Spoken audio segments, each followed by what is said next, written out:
Bom dia a todos. Senhor Presidente da Assembleia Geral, Abdullah Shahid, Senhor Secretário-Geral das Nações Unidas, Antônio Guterres, senhores chefes de Estado e de Governo e demais chefes de delegação, senhoras e senhores, é uma honra abrir novamente a Assembleia Geral das Nações Unidas.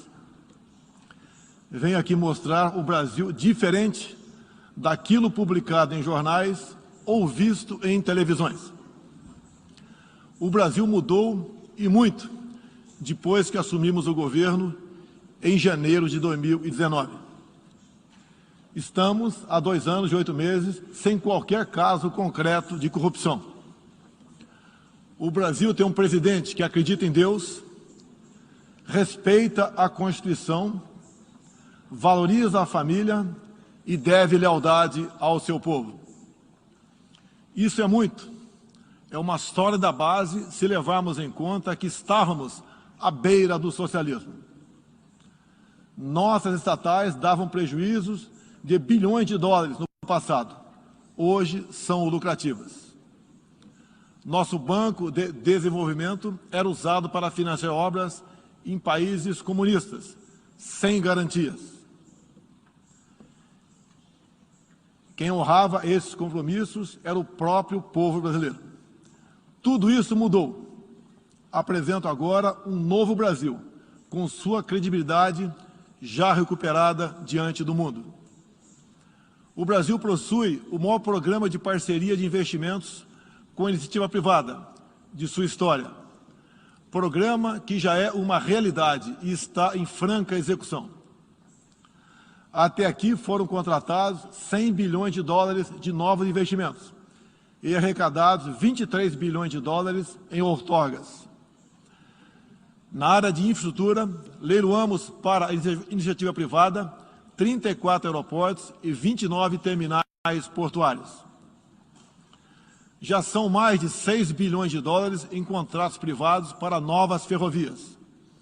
Introduzimos o sistema de autorizações ferroviárias, o que aproxima nosso modelo ao americano. Em poucos dias recebemos 14 requerimentos de autorizações para novas ferrovias, com quase 15 bilhões de dólares em investimentos privados. Em nosso governo, promovemos o ressurgimento do modal ferroviário. Como reflexo, menor consumo de combustíveis fósseis e redução do custo Brasil, em especial no barateamento de produção de alimentos. Grande avanço vem acontecendo na área do saneamento básico. O maior leilão da história do setor foi realizado em abril, com concessão ao setor privado do serviço de distribuição de água e esgoto no estado do Rio de Janeiro. Temos tudo o que o investidor procura. Um grande mercado consumidor, excelentes serviços, tradição de respeito a contratos e confiança no nosso governo. Também anuncio que nos próximos dias realizaremos o leilão para a implementação da tecnologia 5G no Brasil. Nossa moderna e sustentável agricultura de baixo carbono alimenta mais de 1 bilhão de pessoas no mundo e utiliza apenas 8% do território nacional. Nenhum país do mundo possui uma legislação ambiental tão completa quanto a nossa. Nosso Código Florestal deve servir de exemplo para outros países. O Brasil é um país com dimensões continentais, com grandes desafios ambientais. São 8,5 milhões de quilômetros quadrados, dos quais 66%, 2/3, são vegetação nativa, a mesma desde o seu descobrimento em 1500. Somente no bioma amazônico, 84% da floresta está intacta, abrigando a maior biodiversidade do planeta. Lembro que a região amazônica equivale à área de toda a Europa Ocidental. Antecipamos de 2060 para 2050 o objetivo de alcançar a neutralidade climática. Os recursos humanos e financeiros destinados ao fortalecimento dos órgãos ambientais foram dobrados, com vistas a zerar o desmatamento ilegal. E os resultados desta importante ação já começaram a aparecer. Na Amazônia, tivemos uma redução de 32% do desmatamento no mês de agosto, quando comparado a agosto do ano anterior. Qual país do mundo tem uma política de preservação ambiental como a nossa? Os senhores estão convidados a visitar a nossa Amazônia. O Brasil já é um exemplo na geração de energia, com 83% advinda de fontes renováveis. Por ocasião da COP26, buscaremos consenso sobre as regras do mercado de crédito de carbono global. Esperamos que os países industrializados cumpram efetivamente seus compromissos com o financiamento de clima em volumes relevantes.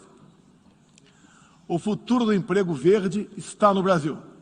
Energia renovável, agricultura sustentável, indústria de baixa emissão, saneamento básico, tratamento de resíduos e turismo. Ratificamos a Convenção Interamericana contra o Racismo e formas correlatas de intolerância. Temos a família tradicional como fundamento da civilização. E a liberdade do ser humano só se completa com a liberdade de culto e de expressão. 14% do território nacional, ou seja, mais de 110 milhões de hectares, uma área equivalente à Alemanha e França juntas, é destinada às reservas indígenas. Nessas regiões, 600 mil indígenas vivem em liberdade e cada vez mais desejam utilizar suas terras para a agricultura e outras atividades. O Brasil sempre participou em missões de paz da ONU, de Suez até o Congo, passando pelo Haiti e Líbano. Nosso país sempre acolheu refugiados. Em nossa fronteira com a vizinha Venezuela, a operação acolhida do governo federal já recebeu 400 mil venezuelanos deslocados devido à crise político-econômica gerada pela ditadura bolivariana. O futuro do Afeganistão também nos causa profunda apreensão. Concederemos visto humanitário para cristãos, mulheres, crianças e juízes afegãos. Nesses 20 anos dos atentados contra os Estados Unidos da América, em 11 de setembro de 2001, reitero nosso repúdio ao terrorismo em todas as suas formas.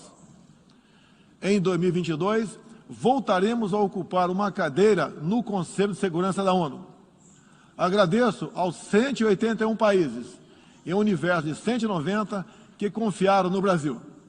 Reflexo de uma política externa séria e responsável, promovida pelo nosso Ministério das Relações Exteriores.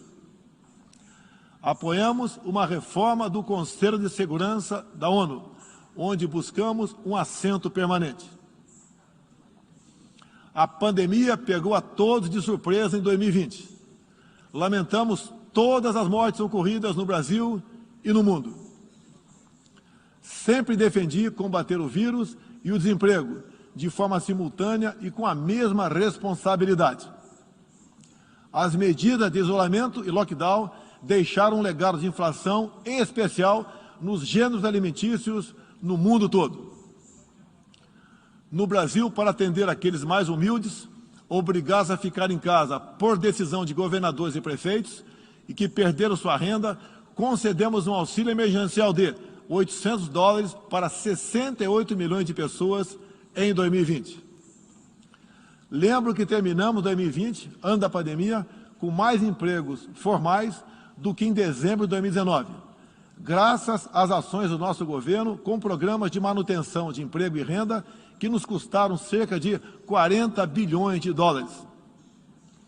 Somente nos primeiros 7 meses deste ano, criamos aproximadamente 1.800.000 novos empregos.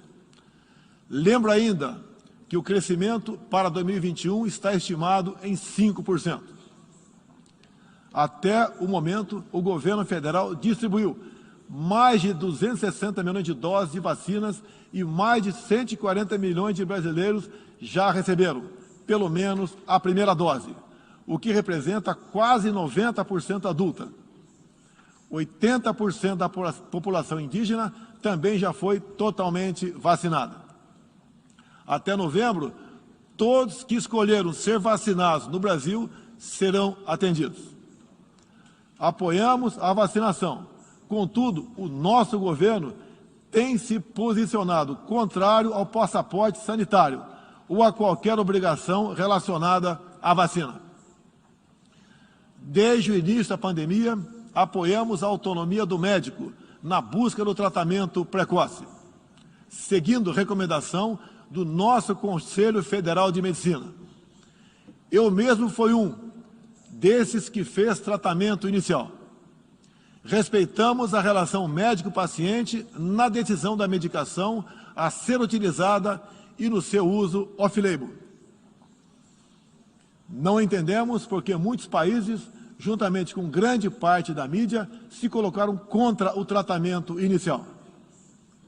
A história e a ciência saberão responsabilizar a todos.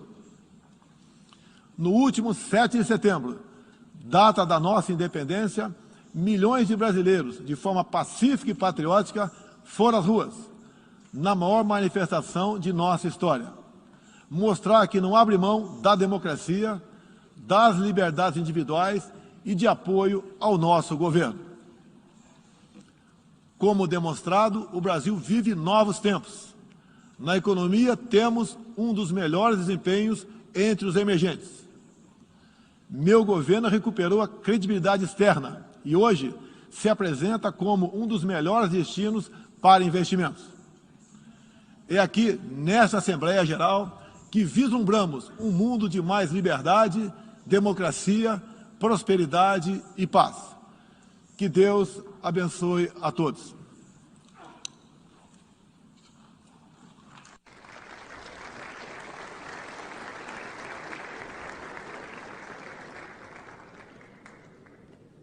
On behalf of the General Assembly,